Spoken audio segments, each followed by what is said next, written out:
കോൺഗ്രസിൻ്റെ കണ്ണൂരിലെ വിഷയങ്ങൾ അത് തിരുവനന്തപുരത്ത് നിന്ന് ശാലിനിയും കണ്ണൂരിൽ നിന്ന് മിഥുൻ പിള്ളയും തരും. ഒപ്പം ഗൗതം അനന്തനാരായണൻ കൂടി നമുക്കൊപ്പം ചേരും. ഗൗതം BJPയുടെ രണ്ടാം ഘട്ട പട്ടിക ഇന്ന് വരാനിരിക്കുന്ന ദിവസമാണ്. ഗൗതം കൂടി ഒപ്പം ചേരും. ചർച്ചകളെല്ലാം പൂർത്തിയായതോടെ പ്രഖ്യാപനത്തിന് ഒരുങ്ങുകയാണ് NDA നേതൃത്വം. തലസ്ഥാനത്ത് ഉൾപ്പെടെ സ്ഥാനാർത്ഥികൾ സസ്പെൻസായി വരാൻ സാധ്യതയുണ്ട് എന്നാണ് മനസ്സിലാക്കുന്നത്. UDFിൻ്റെ സ്ഥാനാർത്ഥി പ്രഖ്യാപനം കീറാമുട്ടിയായി നിൽക്കുമ്പോഴാണ് മുൻകൂട്ടി സ്ഥാനാർത്ഥികളെ നിശ്ചയിച്ച് പ്രചാരണ രംഗത്ത് NDA അതിവേഗം മുന്നേറുന്നത്. തെരഞ്ഞെടുപ്പ് തീയതി പ്രഖ്യാപിക്കുന്നതിന് മുൻപ് തന്നെ ചുവരെഴുത്തും മണ്ഡല പര്യടനവുമായി ഏറെ മുന്നിലായിരുന്നു NDA. ഗൗതം, ഇടത്തും വലത്തും വലിയ പ്രശ്നമാണ്. രണ്ട് സുധാകരന്മാരുണ്ടാക്കിയ പുകില് ഇതുവരെ അവസാനിച്ചിട്ടില്ല. ഇതിപ്പോൾ NDA വളരെ നേരത്തെ നമ്മൾ പലപ്പോഴും പറഞ്ഞിട്ടുള്ളതാണ്, കേരളത്തിലെ ഏറ്റവും വേഗത്തിൽ വളരുന്ന പാർട്ടി BJPയും ഏറ്റവും വേഗത്തിൽ ഒരു സംവിധാനമായി മാറുന്ന മുന്നണി NDAയുമാണ്. അതിലൊരു സംശയമില്ല. കാരണം എത്ര വോട്ട് നമുക്കുണ്ടായിരുന്നു, അതിപ്പോൾ എത്രയായി എന്നൊക്കെ എല്ലാവർക്കും അറിയാം. ഈ തെരഞ്ഞെടുപ്പിൽ ആദ്യഘട്ടം പ്രഖ്യാപിച്ച് എല്ലായിടത്തും വലിയ ഇളക്കമുണ്ടാക്കി മുന്നേറുകയാണ് BJPയുടെയും NDAയുടെയും സ്ഥാനാർത്ഥികൾ. ഇതിപ്പോൾ ചിലയിടങ്ങളിൽ സ്ഥാനാർത്ഥി പ്രഖ്യാപനം വരാനിരിക്കുന്നു. ഇന്ന് തന്നെ ഉണ്ടാകുമോ?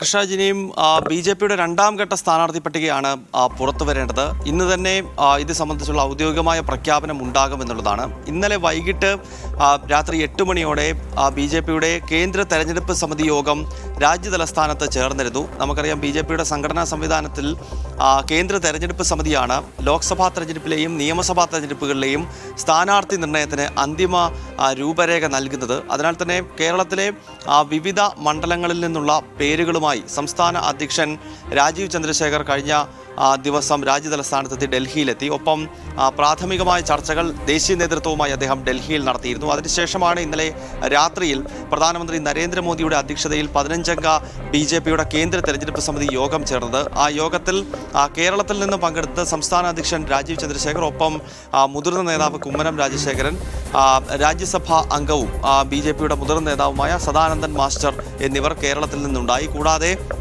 കേരളത്തിൻ്റെ BJPയുടെ തെരഞ്ഞെടുപ്പ് പ്രഭാരിയായിട്ടുള്ള ദേശീയ ജനറൽ സെക്രട്ടറി കൂടിയായിട്ടുള്ള വ്യക്തി, അതോടൊപ്പം കേന്ദ്രമന്ത്രി ശോഭാ കരന്തലജെയാണ് BJPയുടെ കേരളത്തിൻ്റെ തെരഞ്ഞെടുപ്പ് ചുമതലയുള്ള സഹപ്രഭാരി. അപ്പോൾ ഈ പ്രഭാരിയും സഹപ്രഭാരിയും ഉണ്ടായിരുന്നു. ഇത് കൂടാതെയാണ് രാജീവ് ചന്ദ്രശേഖരനും കുമ്മനം രാജശേഖരനും സദാനന്ദൻ മാസ്റ്ററും അടങ്ങുന്ന നേതാക്കൾ ഈ കേന്ദ്ര തെരഞ്ഞെടുപ്പ് സമിതി യോഗത്തിൽ പങ്കെടുത്തത്. അപ്പോൾ ആ ഒരു പട്ടികയ്ക്ക് അന്തിമ രൂപരേഖ നൽകി. അതായത് സംസ്ഥാന നേതൃത്വം കേന്ദ്ര തെരഞ്ഞെടുപ്പ് സമിതിക്ക് മുന്നിൽ ഒരു ലിസ്റ്റ് വയ്ക്കുന്നുണ്ട്. ആ ലിസ്റ്റിലൊരു പരിശോധന കേന്ദ്ര തെരഞ്ഞെടുപ്പ് സമിതി നടത്തുകയും അതിനൊരു അന്തിമ രൂപരേഖ നൽകുകയും ചെയ്തു. അങ്ങനെയെങ്കിൽ ഇന്നിപ്പോൾ ഏത് സമയം വേണമെങ്കിലും BJPയുടെ രണ്ടാം ഘട്ട സ്ഥാനാർത്ഥി പട്ടിക വരും. ആദ്യഘട്ടം നമുക്കറിയാം 47 പേരടങ്ങുന്ന ഒന്നാം ഘട്ട സ്ഥാനാർത്ഥി പട്ടിക 2 ദിവസങ്ങൾക്ക് മുൻപ് തന്നെ BJP ദേശീയ നേതൃത്വം പുറത്തുവിട്ടിരുന്നു. അതിൽ പ്രമുഖ നേതാക്കളുടെ നീണ്ട നിരയുണ്ടായിരുന്നു.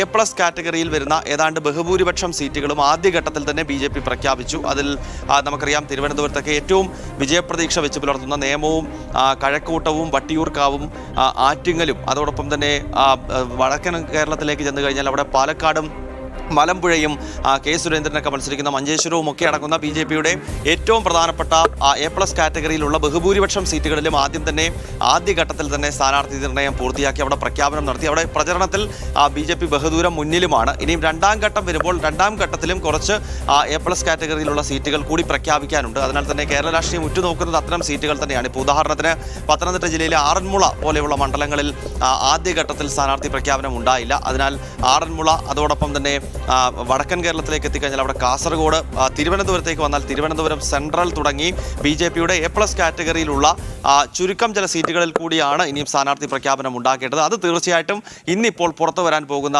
രണ്ടാം ഘട്ട സ്ഥാനാർത്ഥി പട്ടികയിൽ ഉണ്ടാകുമെന്ന കാര്യത്തിൽ സംശയമില്ല. കുമ്മനം രാജശേഖരനും MT രമേശുമൊക്കെ അടങ്ങുന്ന BJPയുടെ പ്രമുഖ നേതാക്കന്മാരിൽ ആദ്യഘട്ടത്തിൽ പട്ടികയിൽ ഇല്ലാത്ത പേരുകൾ ഈ രണ്ടാം ഘട്ട പട്ടികയിൽ ഉണ്ടാകും എന്നതിലും തർക്കമില്ല. BJPക്കൊപ്പം സഖ്യകക്ഷികളും നേരത്തെ തന്നെ അവരുടെ സീറ്റുകൾ പ്രഖ്യാപനം നടത്തിയിരുന്നു. ഭാരത് ധർമ്മ ജനസേന BDJS സ്ഥാനാർത്ഥി പ്രഖ്യാപനം 2 ദിവസങ്ങൾക്ക് മുമ്പ് നടത്തി. ഒപ്പം 2020യുടെ സ്ഥാനാർത്ഥി നിർണയ പ്രഖ്യാപനങ്ങൾ ഒരു ഘട്ടം പൂർത്തിയായിട്ടുണ്ട്. അപ്പോൾ സ്വാഭാവികമായും NDA എല്ലാ അർത്ഥത്തിലും വളരെ ശക്തമായി തന്നെ പ്രചരണ രംഗത്തുണ്ട്. പിന്നെ സ്ഥാനാർത്ഥി നിർണയം അതോടൊപ്പം തന്നെ സ്ഥാനാർത്ഥി പ്രഖ്യാപനം നടത്തുന്നതിന് മാസങ്ങൾക്ക് മുമ്പ് തന്നെ BJP വിവിധ മണ്ഡലങ്ങളിൽ പ്രചരണവും ആരംഭിച്ചിരുന്നു. BJPയുടെ ദേശീയ അധ്യക്ഷൻ നിതിൻ നബീൻ ഫെബ്രുവരി മാസത്തിലെ രണ്ടാമത്തെ ആഴ്ചയിൽ അദ്ദേഹത്തിൻ്റെ ആദ്യത്തെ കേരള സന്ദർശനം നടത്തുന്ന വേളയിൽ തന്നെ അദ്ദേഹം തൃശ്ശൂരിലെത്തിക്കൊണ്ട് BJP ലോക്സഭയിൽ ആദ്യമായി താമര വിരിയിച്ച അക്കൗണ്ട് തുറന്ന സുരേഷ് ഗോപിയിലൂടെ അക്കൗണ്ട് തുറന്ന തൃശ്ശൂരിലെത്തി അദ്ദേഹം ചുവരെഴുത്ത് നടത്തി പ്രചരണ പരിപാടികൾ നടത്തി. അതുകൂടാതെ പിന്നീട് പാലക്കാടും വട്ടിയൂർക്കാവും നേമവും ഒക്കെ അടങ്ങുന്ന മണ്ഡലങ്ങളിൽ BJP അടുത്തിടെ തന്നെ പ്രചരണ പരിപാടികൾ തുടങ്ങി. അതിനുശേഷമാണ്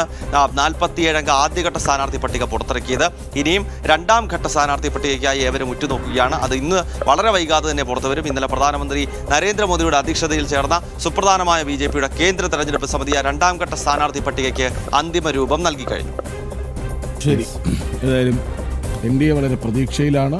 ആ ചിട്ടയായ പ്രവർത്തനങ്ങൾ, അച്ചടക്കത്തോടെ സ്ഥാനാർത്ഥി പ്രഖ്യാപനം, അത് നിർത്തേണ്ട ഇടങ്ങളിൽ നിർത്തേണ്ട സ്ഥാനാർത്ഥികളെ തന്നെ പരിഗണിച്ച് കൃത്യമാണ്, തീരുമാനം കൃത്യമാണ്, ബാക്കിയുള്ള മുന്നണി പോലെയല്ല. യെസ്, അവിടെ ഒരു പ്രശ്നവുമില്ല, ഒരു മുഴച്ചു നിൽക്കുന്നതുമായിട്ട് ഒന്നുമില്ല. അപ്പോൾ അങ്ങനെ സ്ഥാനാർത്ഥി പട്ടിക രണ്ടാം ഘട്ടം ഇന്നുണ്ടാകാനുള്ള സാധ്യതയുണ്ട്. ഗൗതം അനന്തനാരായണനാണ് വിവരങ്ങൾ നൽകിയത്.